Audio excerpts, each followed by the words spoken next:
तो चलिए शुरुआत करते हैं आज के सेशन के साथ। दोस्तों, हम सबका संकल्प है कि हमारे तहसील में रहने वाले हर परिवार, हर व्यक्ति कोई भी त्योहार हो, बड़े धूमधाम से, शान के साथ उसको मनाए। कोई भी त्योहार हो, दिवाली हो, ईद हो, क्रिसमस हो, बैसाखी हो, हर त्योहार वो अपने फैमिली के साथ, अपने रिश्तेदारों के साथ बहुत बहुत ज्यादा खुशियों से मनाए। और अगर हम लोग ये चाहते हैं तो हमें सिर्फ एक चीज के ऊपर फोकस करना होगा कि हमारे हर परिवार की आर्थिक परिस्थिति बहुत बेहतर करनी होगी। हर परिवार को उनका इनकम बेहतर करना होगा और उनका इनकम बढ़ाने के लिए, हर व्यक्ति का इनकम बढ़ाने के लिए काम करना होगा, फोकस करना होगा। दोस्तों, भारत के कई प्राचीन ग्रंथों में से सबसे श्रेष्ठ ऐसे ग्रंथ यानी रामायण और महाभारत है। इन्होंने पूरी दुनिया को समझाया है कि हमारा ये जो जिंदगी है, इसके लक्ष्य क्या है। इसको उन्होंने नाम दिया है पुरुषार्थ, पुरुष अर्थ। अभी ये पुरुष यानी स्त्री पुरुष वाला पुरुष नहीं है, तो इस पुरुष का नाम है जीवन। तो इस जीवन के क्या उद्देश्य है, ये उन्होंने बहुत ही सरल सिंपल लैंग्वेज में पूरी दुनिया को बताया है। और यही कारण है कि रामायण महाभारत जैसे ग्रंथों का ऑलमोस्ट हर देश में, हर भाषा में अनुवाद है। हर देश में वो इतने ही वंदनीय है जितने वंदनीय वो अपने भारत देश में। अब ये जो फिलोसॉफी है, ये जो उन्होंने सभी देश को, दुनिया को ये चीजें बताई है, इसके ऊपर कई सारे दुनिया के विद्वान उन्होंने अपनी राय रखी। उन्होंने रखा है कि ये जो चार पुरुषार्थ है, चार पुरुषार्थ हमारे प्राचीन महान ग्रंथ बताते हैं: धर्म, अर्थ, काम और मोक्ष। तो इसके ऊपर मैक्सिमम सभी विद्वानों का यह कहना है कि इसमें सबसे पहला आता है धर्म। धर्म का मतलब है आप अपने बाकी के लोगों के साथ, सिर्फ लोग ही नहीं, बाकी के पशु पक्षी जीवों के साथ किस तरह से व्यवहार करते हो। आपकी क्या नीति है, क्या आचार संहिता है, क्या कोड ऑफ कंडक्ट है जिससे आप जीवन व्यतीत करते हो, और वही है धर्म। तो सबका ऐसा मानना है कि धर्म पहले होना चाहिए, धर्म पहले आता है। लेकिन इससे सिर्फ अलग राय है हमारे सबसे विद्वान, वन ऑफ द सबसे विद्वान ऐसे महान विद्वान की, उनका नाम है कौटिल्य या चाणक्य। उनकी राय थोड़ी सी अलग है। वो कहते हैं कि इन चार जो पुरुषार्थ है उसमें से सबसे पहला आना चाहिए और आता है वो है अर्थ। हर व्यक्ति के पास एक पर्याप्त ऐसा धन या पर्याप्त ऐसे द्रव्य होने चाहिए। अगर आपके पास पर्याप्त धन है तो आप बाकी के सभी जो पुरुषार्थ है उनको अच्छी तरह से उनका आचरण कर सकते हो। लेकिन अगर आपके पास पर्याप्त धन नहीं है, द्रव्य नहीं है, फिर आप हो सकता है कि आप बाकी की ये जो पुरुषार्थ, जो उद्देश्य है, वो सही तरह से आप नहीं कर सकते। ना आप धर्म का आचरण सही तरह से कर सकते हो सकता है आप फैमिली को जो उनकी केयर करनी चाहिए वो नहीं कर सकते। ये जो उनकी राय है, उस राय से ही हम भी पूरा एमसीएल बहुत ही सुसंगत, यानी हमारे भी वही सोच है। आज हमारे सोसाइटी में, हमारे तहसील में कई सारे सामाजिक चैलेंजेस है। हमें शिक्षा बेहतर करनी है, हमें वहां का पानी हो, सैनिटेशन हो, मेडिकल फैसिलिटी बेहतर करना है, बेसिक जो इंफ्रास्ट्रक्चर चाहिए वो हमें बेहतर करना है। और ये सब चीजें जो हमें करनी है, लेकिन हम समझते हैं कि इन सभी चीजों के पहले, इस सामाजिक विकास के पहले आएगा आर्थिक विकास। हमें आर्थिक विकास पहले करना होगा और उसके बाद ही हम इन सामाजिक जो चीजें हैं, सामाजिक जो हमारे चैलेंजेस हैं, उसको बेहतर कर सकते हैं। और दोस्तों, कैसे होगा हमारे तहसील का जो आर्थिक विकास जो हमें करना है वो कैसे होगा? तो उसका सिर्फ एक ही तरीका है। हमारे क्षेत्र में हमारे लोगों का अगर इनकम बेहतर करना है, उनकी जिंदगी बेहतर करनी है, तो उसका सिर्फ एक ही तरीका, वो है व्यापार, वो है बिजनेस। बाकी दूसरा कोई तरीका नहीं। क्योंकि बिजनेस ऐसी चीज है, बिजनेस ऐसी ऐसी प्रोसेस है कि जिसमें धन प्राप्त करना, धन को तैयार करना, संपत्ति का निर्माण करना, ये एकमेव उद्देश्य के साथ वो किया जाता है। इसलिए हमें बहुत अच्छी तरह से ये समझना होगा कि व्यवसाय करना, बिजनेस करना यानी क्या, व्यापार करना यानी क्या। अगर आप व्यापार करना चाहते हैं और आप किसी कंपनी की फ्रेंचाइजी लेके अगर कुछ बेचने की कोशिश कर रहे हो तो वो व्यापार नहीं है। किसी प्रोडक्ट की अगर किसी आपने एजेंसी ली है, उसको बेच रहे हो तो वो व्यापार नहीं है। मार्केटिंग करना, प्रमोशन करना व्यापार नहीं है। व्यापार क्या है? तो व्यापार है, बिजनेस है कि किसी वस्तु का आप निर्माण करें, किसी वस्तु को या किसी सेवा का निर्माण करें और उस ऐसी वस्तु और ऐसी सेवा होनी चाहिए कि जिसकी वजह से आप ग्राहकों की कोई जरूरत उसको पूरा कर रहे हो, उस वस्तु से आप ग्राहकों की जिंदगी बेहतर कर सकते हो, या आज उस ग्राहकों के जीवन में कोई प्रॉब्लम है, उस प्रॉब्लम का सोल्यूशन करके आप ये वस्तु उनको प्रदान कर रहे हो और ये वस्तु उनको दे रहे हो, उनसे आप द्रव्य ले रहे हो और पैसा कमा रहे हो। तो बेसिकली बिजनेस यानी उस वस्तु या उस सेवा का निर्माण करना है और उससे द्रव्य धन कमाना, ये पूरी डेफिनेशन, ये व्याख्या और ये मीनिंग है बिजनेस का जो करना पड़ेगा। और इसमें क्या होता है कि जब आप किसी वस्तु का निर्माण करते हो तो उसके लिए समझिए कि शायद 4 अलग अलग तरह के रॉ मटेरियल लगते हैं। अभी 4 अलग अलग तरह के रॉ मटेरियल जो तैयार करते हैं उनको भी उसमें द्रव्य प्राप्ति होती है, उनकी भी इनकम बढ़ती है। वो जो रॉ मटेरियल है उसकी प्री प्रोसेसिंग है, उसकी ट्रांसपोर्टेशन है, बाकी की चीजें हैं, मैन्युफैक्चर में कई सारी जगह पे लोग लगते हैं, इन सभी हर लेवल पे रोजगार निर्मित होती है, सबको अच्छा इनकम मिल सकता है और अल्टीमेटली पैकेजिंग होके वो ट्रांसपोर्टेशन वगैरह होके अल्टीमेटली वो ग्राहकों के पास जाता है। तो ये पूरा जो प्रोसेस है, इस प्रोसेस में हमारे गांव के, हमारे तहसीलों के कई सारे रिसोर्सेस है जो ऐसे ही आइडल पड़े हुए होते हैं, उसका यूटिलाइजेशन होता है। इस पूरे प्रोसेस पे हमारे कई सारे लोगों को एक अच्छी अपॉर्चुनिटी मिलती है, रोजगार की मिलती है, पैसे कमाने की मिलती है, बिजनेस की मिलती है। और दोस्तों इस कोई भी बिजनेस अगर तैयार करनी है, कोई फैक्ट्री की शुरुआत करनी है, तो इसके लिए क्या क्या लगता है, मुझे लगता है कि हमने स्कूल में भी पढ़ा है, कॉलेज में भी पढ़ा होगा कि अगर हमें फैक्ट्री कोई डालनी है तो जगह चाहिए, लोकेशन चाहिए, पानी चाहिए, बिजली चाहिए, रास्ते चाहिए और उसके साथ फिर टेक्नोलॉजी चाहिए, जो कुछ हम लोग बनाते हैं, जो हमें बनाना है, मैन्युफैक्चर करना है, फिर मार्केट और बाकी सब कुछ चीजें चाहिए।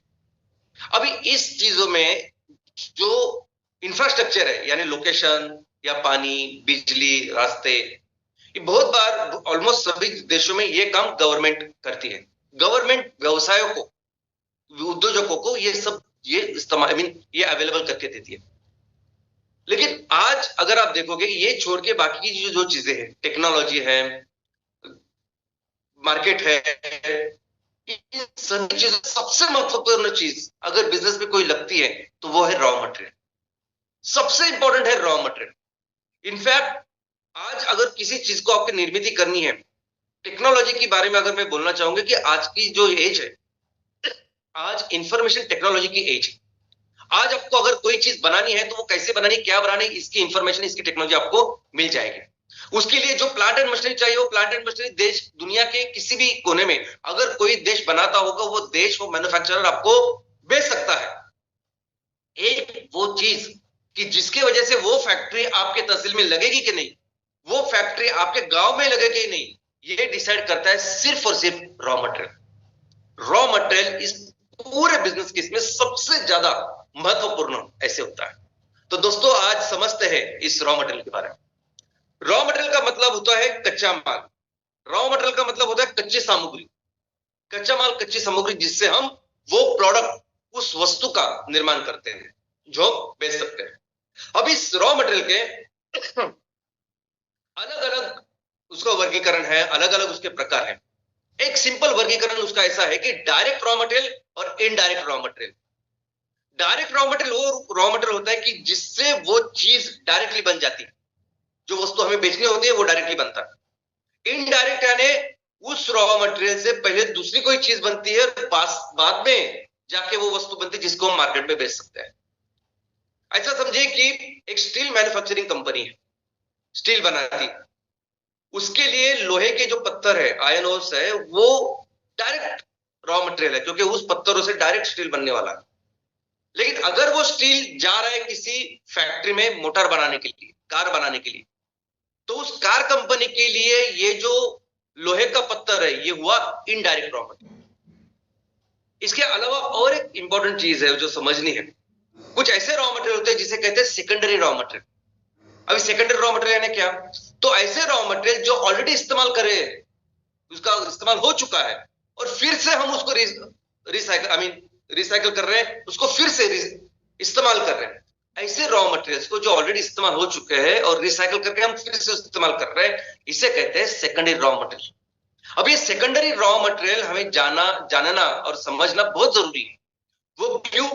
क्योंकि आने वाले दिनों में बहुत इंपॉर्टेंट चीज, एक काम, एक संकल्प हम अपने तहसील के लिए, गांव के लिए करने वाले हैं, और वो है जीरो वेस्ट तहसील। इस एक बहुत प्रमुख समस्या के ऊपर हम काम करने वाले हैं, कचरा मुक्त तहसील। आज छोटे से गांव से लेके बड़े गांव तक, बड़े शहरों तक हम देखते हैं कि ये सभी जो कचरा है, ये कचरे का भी पहाड़ बन रहा है। छोटा पहाड़, बड़ा पहाड़, सब कचरा पहाड़ों में जा रहा है, और इस कचरे की वजह से पर्यावरण की जो दुर्दशा हो रही है, जो उनका संकट हो रहा है, नुकसान हो रहा है, वो हमारे आंखों के सामने। पोल्यूशन का सबसे बड़ा कारण आज की तारीख में ये कचरा है। लेकिन यही कचरा ये सेकेंडरी रॉ मटेरियल हो सकता है। यही कचरा अगर हम मिक्स करके नहीं, अलग अलग तरीके से ले, तो हर एक टाइप का कचरा किसी ना किसी फैक्ट्री में जा सकता है। यानी ढूंढने की भी कोशिश करने की जरूरत नहीं हमें। ऑलरेडी ऐसे कंपनीज है, फैक्ट्रीज है, मैन्युफैक्चरिंग है, जहां ये सब कचरा अगर वो अलग अलग काम करके ले, तो वहां जा सकता है सेकेंडरी रॉ मटेरियल का। दोस्तों, जैसे हम अपने घर में अखबार रखते हैं, उसको फेंकते नहीं है। आप कभी भी अखबार को कभी नहीं देखोगे कचरे में, वो रखते हैं 1 महीना, 1.5 महीना, 2 महीना, 2 महीने के बाद हमें 100-150 रुपए मिलते हैं शायद, लेकिन फिर भी हम रखते हैं, 2-2 महीने तक रखते हैं, क्योंकि उसकी कुछ मूल्य है। वैसे ही अगर हमने इस कचरे की जो हर चीज जो होती है अलग अलग, उसको कोई मूल्य दिया, तो फिर कोई भी उसको फेंकेगा नहीं, क्योंकि जिस ये चीज बेच के हम जो पैसे कमाएंगे, उस पैसे से एक हिस्सा हम ग्राहकों को, यानी जिनसे वो कचरा है, उसको भी देंगे। जैसे अखबारों के साथ होता है, वैसे ही सेम हम हर एक कचरे के साथ करेंगे। और दोस्तों, इसी के साथ एक बहुत बड़ी रोजगार निर्मित, एक बड़ा बिजनेस का पूरा सेक्टर हमें डेवलप करना है हर तहसील में। आने वाले दिनों में किसी भी तहसील में, किसी की गांव के बाहर एक कचरे के पहाड़ बिल्कुल दिखने नहीं चाहिए। दोस्तों, ये बिजनेस का जो पूरा एक साइकिल होता है, साइकिल कहते हैं जिसे, कि जिसमें बिजनेस के लिए जो रॉ मटेरियल होते हैं, उस रॉ मटेरियल को उत्पादन करना, उसका ट्रांसपोर्टेशन, प्री प्रोसेसिंग, मैन्युफैक्चरिंग करके उसको फिर पैकेजिंग करना, उसको लेके जाना, ग्राहकों को बेचना, और ग्राहकों से पैसे मिलाना, लेना, वो पैसे सब में बांटना और इनकम जनरेट करना, ये पूरा जो चीज होती है ना, इसे कहते हैं बिजनेस साइकिल। ओके, तो बिजनेस साइकिल पूरा करना होता है। और इस चीज में ये जो अलग अलग वस्तुओं का जो ट्रांसपोर्टेशन है, अलग अलग लोग, उसे कहते हैं सप्लाई चेन। अभी जितने भी कंपनियां मैन्युफैक्चरिंग में काम करती है, बिजनेस करती है, दुनिया की बड़ी से बड़ी कंपनी से लेकर छोटी से छोटी कंपनी, किसी भी कंपनी जो ये मैनेज करती है, उसको अगर पूछेंगे कि इसमें सबसे महत्वपूर्ण चीज आपके बिजनेस में, मैन्युफैक्चरिंग के बिजनेस में सबसे महत्वपूर्ण चीज क्या है, तो वो कहेंगे रॉ मटेरियल। रॉ मटेरियल इतना जरूरी है दोस्तों। और ये रॉ मटेरियल जो किसी भी बिजनेस के लिए, किसी भी मैन्युफैक्चरिंग के लिए इतना जरूरी है, आता कहां से है? कौन प्रदान करता है ये रॉ मटेरियल हमें? तो ये रॉ मटेरियल हमें प्रदान करता है हमारी प्रकृति। ये रॉ मटेरियल हमें देता है हमारी धरती मां, हमारी पृथ्वी। कोई भी सेक्टर हो, आज हमारे आंखों के सामने कोई भी सेक्टर अगर आपको दिखाई दे रहा है, कोई भी बिजनेस, कोई भी मैन्युफैक्चरिंग, इसके लिए जो रॉ मटेरियल आता है, वो रॉ मटेरियल सिर्फ और सिर्फ आता है हमारी इस प्रकृति से, हमारे इस धरती मां से। 3 अलग अलग तरीके हैं जिससे ये रॉ मटेरियल हमें ये प्रकृति प्रदान करती है। सबसे पहले जो तरीका है वो है माइनिंग, वो है खनिकरण, यानी जमीन की खुदाई करना और उससे रॉ मटेरियल निकालना। अभी इस पूरे चीज को, माइनिंग को, एक तो बहुत ज्यादा डेवलप हो चुकी है, और इससे कई सारे प्रोडक्ट आज की तारीख में निकलते हैं। दुनिया के मैक्सिमम बिजनेसेस आज इसी चीज के ऊपर चलते हैं। इसमें नंबर 1 है फॉसिल फ्यूल, जीवाश्म ईंधन। हम जमीन के अंदर जाके खुदाई करके नीचे जो इस पत्थरों में जो जीवाश्म ईंधन तैयार हुआ है लाखों सालों के ऊपर, उसको हम निकालते हैं। अभी इसमें क्रूड ऑयल है, इसमें प्राकृतिक गैस है, इसमें कोयला है। ये सभी तरह के जो ईंधन और ऊर्जा के लिए हम इस्तेमाल करते हैं, सभी जीवाश्म ईंधन इस माइनिंग से हमें मिलते हैं, यानी ये रॉ मटेरियल हमें मिलते हैं। फिर उससे रिफाइनिंग वगैरह होकर वो प्रोडक्ट बनते हैं। दूसरे है मेटल्स, खनिज बेसिकली। अभी इस खनिज से क्या होता है कि हम अलग अलग तरह के धातु बनाते हैं। ये खनिज कंस्ट्रक्शन में भी जाते हैं। खनिज किसे कहते हैं? तो हमारी इस पृथ्वी के अंदर 2 टाइप के खनिज मिलते हैं, एक प्रमुख खनिज और दूसरा गौण खनिज। प्रमुख खनिज यानी ऐसे खनिज कि जिससे बहुत हाई वैल्यू ऐसे मेटल मिलते हैं, या जो बहुत सेंसिटिव होते हैं, या जो बहुत महत्वपूर्ण होते हैं। ऐसे ऐसे सभी चीजों का, ऐसे सभी खनिजों को कहते हैं प्रमुख खनिज। सोने से लेके इस ऑयल एंड गैस तक ये सभी खनिज इसमें आते हैं। और इसमें जो कंट्रोल होता है वो कंट्रोल या नियंत्रण केंद्र सरकार का होता है। गौण खनिज यानी कौन सा, जो कंस्ट्रक्शन के लिए हम इस्तेमाल करते हैं, यानी पत्थर से लेके बाकी छोटे मोटे जो है जिसका वैल्यू कम होता है, इसे गौण खनिज कहते हैं। और ये राज्य सरकार के नियंत्रण में आता है। और कौन डिसाइड करता है ये? तो हमारा एक एक्ट है 1957 का इस माइनिंग को लेके। तो इस एक्ट में लिखा हुआ है, इस कानून में लिखा हुआ है कि इसको गौण खनिज बोलेंगे, इसको प्रमुख खनिज बोलेंगे। दोस्तों हमारे जो बिल्डिंग मटेरियल है ना, यानी इस ये पत्थर से लेके मिट्टी से लेके रेत तक, यानी जो भी आप हम लोग इस्तेमाल करते हैं कंस्ट्रक्शन के लिए, ये सब कुछ आता है गौण खनिज में। लेकिन इस माइनिंग के, इस खनिकर्म के बहुत सारे दुष्परिणाम। सबसे बड़ा तो दुष्परिणाम यह है कि आज के तारीख में सबसे ज्यादा जो खनिकर्म हो रहा है, माइनिंग हो रही है, वो हो रही है इस जीवाश्म ईंधन के लिए। और उसमें भी सबसे ज्यादा हो रही है इस कोयले के लिए। मैं अपने ही देश की बात करूं तो अपने देश में सबसे ज्यादा कोयला हम इस्तेमाल करते हैं, दुनिया में दूसरे स्थान पे है। और हमारे यहाँ इतने इस कोयले की खदानें हैं, इतनी माइनिंग होती है, और ये सभी की सभी माइनिंग है बहुत घने जंगलों में। भारत देश की जितने भी कोयले की खदानें हैं वो घने जंगल में है। आप सोचिए उस जंगल में रहने वाले पशु पक्षी जीव कितना नुकसान हम लोग कर रहे हैं, इस पर्यावरण का और इस प्राकृतिक संतुलन का कितना बड़ा नुकसान हम कर रहे हैं। उसी के साथ यहाँ इस जंगलों में रहने वाले हमारे आदिवासी भाई बहन हैं, उनके परिवार है, अभी उनका सिर्फ विस्थापन नहीं होता दोस्तों, ये सिर्फ विस्थापित नहीं होती इस खदानों को, पूरी जिंदगी उनकी बदल जाती है।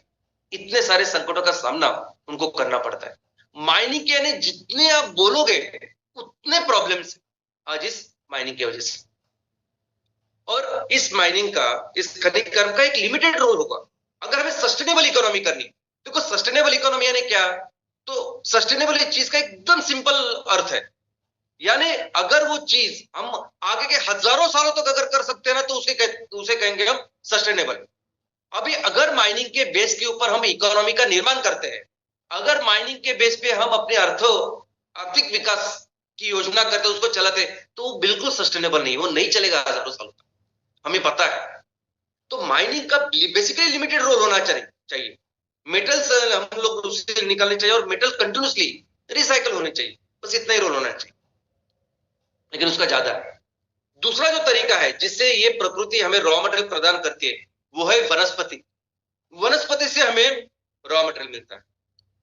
तीसरा जो प्रकार है कि जिसकी वजह से ये जिस तरीके से ये प्रकृति, ये धरती माँ हमें रॉ मटेरियल प्रदान करती है, वो है एनिमल्स, प्राणियों से मिलने वाला रॉ मटेरियल। तो हमने देखा कि ये तीन तरीके हैं। हमने देखा कि माइनिंग जो है, खनिकर्म जो है, उसका बहुत लिमिटेड रोल होना चाहिए और है आइडियली। तो बेसिकली जो मैक्सिमम रॉ मटेरियल आना चाहिए वो किससे आना चाहिए? वो वनस्पति और एनिमल्स, प्राणी, बस इनसे ही आना चाहिए। और सिस्टमैटिकली वनस्पति से रॉ मटेरियल तैयार करना, सिस्टमैटिकली जानवरों को अपने साथ उनका ख्याल रखना, उनसे अलग अलग उत्पादनों का निर्माण करना, ये हम किसमें करते हैं? तो ये हम करते हैं एग्रीकल्चर, ये करते हैं हम खेती में। इसलिए अगर हमें सस्टेनेबल इकोनॉमी का निर्माण करना है, उसके लिए सस्टेनेबल रॉ मटेरियल चाहिए, तो उसका एक ही चीज है, उसका एक ही सवाल है, उसका एक ही आंसर है, एक ही तरीका है करने का, वो है खेती। और खेती का मतलब यानी सब कुछ आता है इसमें, खेती करना भी है, इसमें फलोत्पादन भी है, पशुपालन भी है, फिशरीज भी है, मत्स्य व्यवसाय भी है, सब कुछ सस्टेनेबल रॉ मटेरियल के तरीके हैं। दोस्तों अगर हम लोग वनस्पति की बात करें, यानी पेड़ों से हमें जो कुछ चीज मिलते हैं, खेती करके हमें जो चीज मिलते हैं, उसमें आप देखेंगे तो ऑलमोस्ट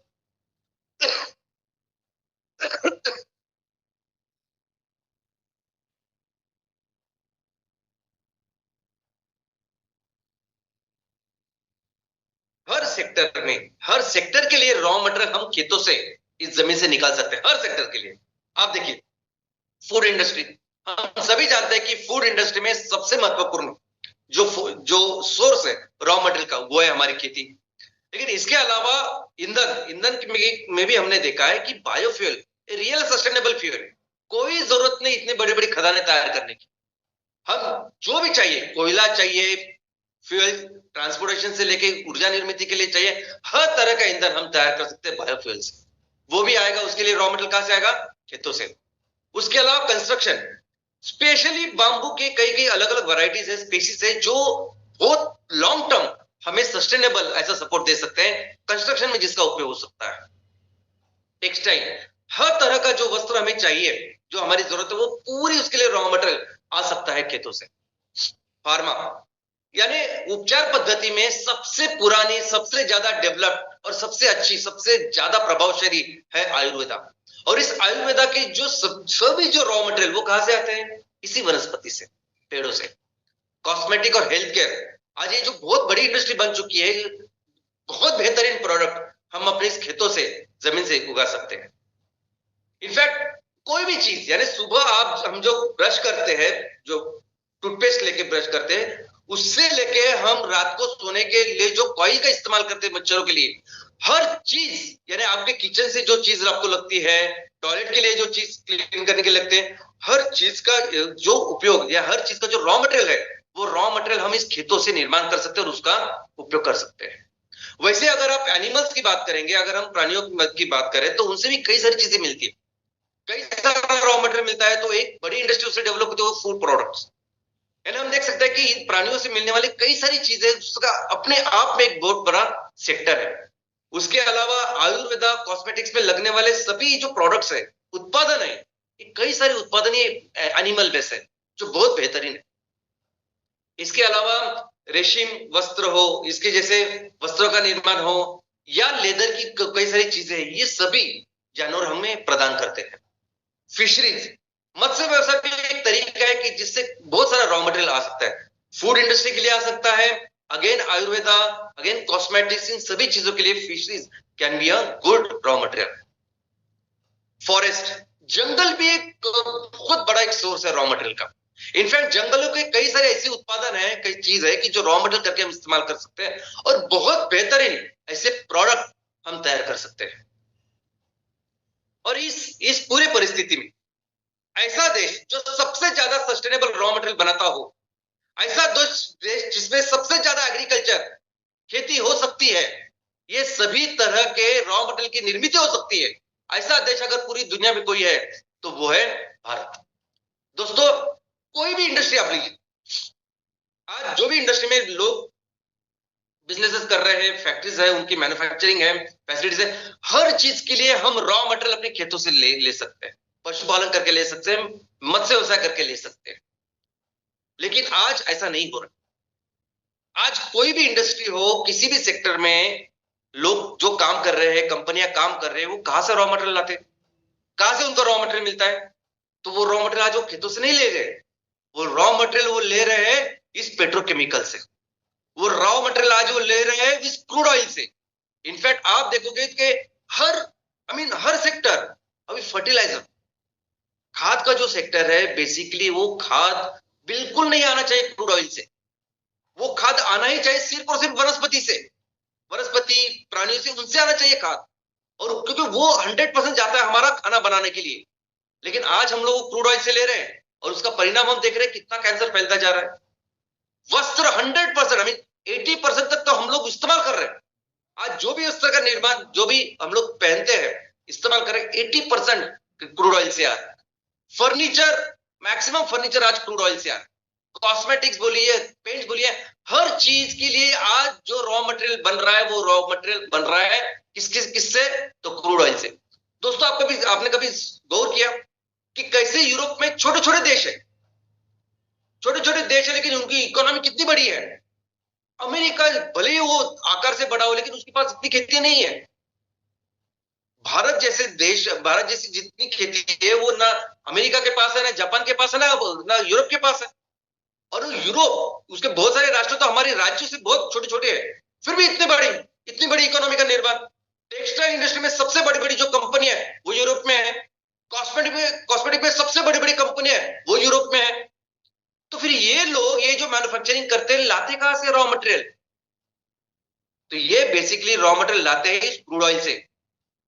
और ये इतने होशियार है कि इस क्रूड ऑयल के लिए लगने वाला जो रॉ मटेरियल है, उसके लिए जो रिफाइनरी चाहिए, क्रूड ऑयल से वो रिफाइनरी होगी, उस रिफाइनरी से पेट्रोल डीजल नहीं बनता, तो इस रिफाइनरी से ये सब रॉ मटेरियल बनता है। वो क्रूड ऑयल की रिफाइनरी में वो नहीं लगाते, कोई जरूरत नहीं, वो आउटसोर्स करते हैं। और कौन करता है, कौन उनको देता है ये सब रॉ मटेरियल तैयार करके? भारत। दोस्तों आप सुन के ताज्जुब होगा, लेकिन हमारे देश का नंबर 1 जो एक्सपोर्ट है, सबसे ज्यादा एक्सपोर्ट है, वो क्या है? तो नंबर 1 पे है ये मिनरल फ्यूल्स, ये रॉ मटेरियल जो क्रूड ऑयल से बन रहा है। हमारे देश में रिलायंस की सबसे बड़ी रिफाइनरी है, सबसे बड़ी कैपेसिटी। इतने साल से रिलायंस रिफाइनरी में एक्चुअली उनका बिजनेस क्या है? यही तो है, क्रूड ऑयल लाना, उससे अलग अलग रॉ मटेरियल बनाना और फिर से एक्सपोर्ट करना। रिलायंस कभी भी रिटेल आउटलेट यानी डीजल पेट्रोल बेचने में नहीं थी, यही बिजनेस था। अभी कुछ दिनों से है जो हमारे सामने है, लेकिन उनका बिजनेस आज भी वो है। और हमारे पूरे देश का अगर आपने एक्सपोर्ट देखा तो नंबर 1 पे ये चीज है।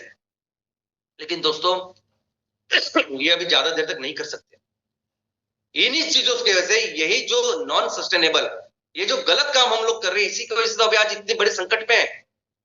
दुनिया का सबसे बड़ा संकट है, हम पूरी दुनिया बर्बाद हो सकती है ऐसे संकट के, ऐसे कगार पे हम लोग खड़े हैं। आईपीसीसी यूनाइटेड नेशन जब बोलती है कि कोड रेड है, तो आईसीयू में है हम लोग। पूरी पृथ्वी आज आईसीयू में, ऐसी परिस्थिति आज हमारे सामने है, और वो है सिर्फ और सिर्फ इस पेट्रोकेमिकल की वजह से। तो दोस्तों अगर हमें इस संकट से इस दुनिया को बचाना है, लोगों को बचाना है, हमारे भविष्य को बचाना है, एक ही सोल्यूशन, ये सभी जो रॉ मटेरियल है ना, जो अलग अलग सेक्टर के लिए आ रहा है, ये सभी रॉ मटेरियल कंपलसरी आना चाहिए खेतों से, एग्रीकल्चर से। और जब ये चीज है, जब आने वाले दिनों में कंपलसरी रॉ मटेरियल खेतों से ही आने वाला है, तो इस पे सबसे अमीर देश अगर पूरी दुनिया में कोई है तो वह हमारा भारत। ये सभी सस्टेनेबल रॉ मटेरियल जिससे मिल सकते हैं वो है हमारा भारत। मैक्सिमम आ सकता है हमारा भारत। और इसलिए आने वाले दिनों में बिजनेस का भी सबसे ज्यादा पोटेंशियल अगर किसी देश में है तो वो है हमारा भारत। और ये जो प्रोडक्ट्स, ये जो वस्तु का भी जो हम लोग निर्माण करेंगे ना, अभी ये वस्तुएं भी ऐसी वस्तुएं जो कंपलसरी सबको चाहिए। ये जो एनर्जी चाहिए, ईंधन चाहिए, खाना चाहिए, कंपलसरी चाहिए। और जो सस्टेनेबल खाना, सस्टेनेबल ईंधन आने वाले दिनों में अगर कोई देश पूरी दुनिया को दे सकता है तो वो है भारत। और यही यही कारण है, यही कारण है, यही स्टेटस है कि जिसकी वजह से हम फिर से वो करने वाले हैं। फिर से हम दुनिया की सबसे बड़ी इकोनॉमी बाय डिफॉल्ट बनेंगे।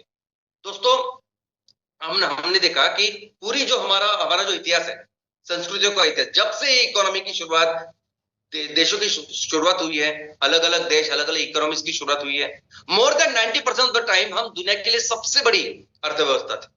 दुनिया के लिए 40% से ज्यादा जीडीपी हम बना रहे थे, और वो फिर से बनेगा। अभी फिर से वो बनेगा, फिर से भारत दुनिया के लिए सबसे ज्यादा इनकम या जीडीपी का निर्माण करेगा। और इस निर्माण में, इस पूरे प्रोसेस में हमारे ये जो फैमिलीज है ना, ये जो हमारे परिवार है, लोग है, इनका जो इनकम है कम से कम 6 से 8 गुना, 10 गुना तक बढ़ेगा।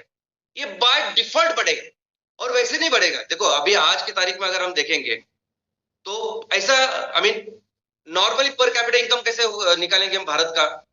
तो टोटल भारत का इनकम डिवाइडेड बाय कितने लोग इसमें रहते, तो वो क्या हुआ पर कैपिटा इनकम, प्रति व्यक्ति इतना इनकम है।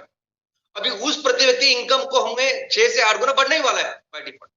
लेकिन वो आज जो भी इनकम है वो समान उसका वाटअप नहीं है, समान डिस्ट्रीब्यूशन नहीं है, उसमें बहुत सारी असमानता है। दोस्तों अगर हम लोग देखेंगे तो जितना भी इनकम भारत में निर्माण होता है, उस इनकम का 1/3 इनकम यानी 1/3, 1/3 इनकम 1% लोगों के पास है। 1% भारत में रहने वाले, ऊपर के जो 10% लोग हैं ना, उस 10% लोगों के पास 2/3 इनकम है, और 90% लोगों के पास 1/3। वो तो छोड़िए, जो आखिरी वाले, जो नीचे वाले 50% लोग हैं, आधे जो लोग हैं, उनके पास 6% भी इनकम नहीं। ऐसा नहीं होगा। ये जब एमसीएल काम करेगी तो आपको पता है कि एमसीएल का काम करने का तरीका क्या है। हम बिल्कुल ऐसा नहीं होने देंगे। हम हर इस इनकम का, जो भी पैसे हम कमाएंगे, उसका समान वाटअप, समान डिस्ट्रीब्यूशन हम लोगों में करेंगे, और देखेंगे कि हमारा हर परिवार, हर व्यक्ति उसको अच्छा इनकम मिले।